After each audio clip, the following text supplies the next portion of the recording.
Денеска е последниот ден за повлекување на 52,5 милиони евра од Европската Унија, но 3 министерства не ги исполниле условите за реализација на овие неповратни грантови.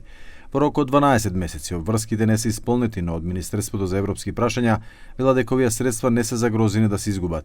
Министерот Торхан Муртезани изјави дека е поднесено првото барање за ослободување на фондовите во износ 17 милиони евра, од кои повеќе од 9 милиони евра се однесуваат на капитални инвестиции.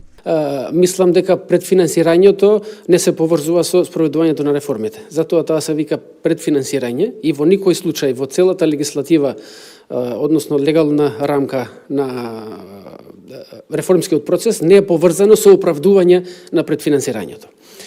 Во отчетот за првата година од мандатот на ова министерство, Муртезани изјави дека актуелната листа опфаќа 19 проекти со вкупна вредност од 1,1 милијарда евра.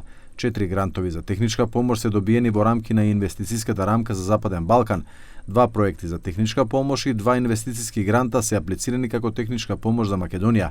Министерот истакна дека Бугарија има различни ставови од Европската Унија во врска со интегративниот пат на земјава. Кога ги слушаме високите представници од Брисел, викаат спроведувајте ги уставните измени.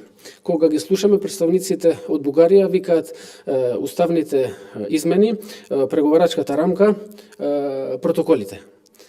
Ова значи дека не истиот став.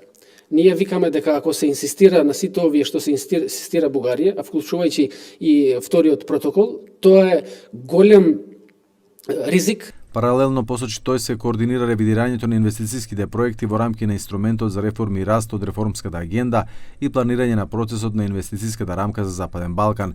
Во исто време Муртезани рече дека е финализирано програмирањето на ИПА фондовите за 2025-2027 година со 67 милиони евра насочени кон стратешки сектори, вклучувајќи владење на правото, образование, јавна администрација и иновации.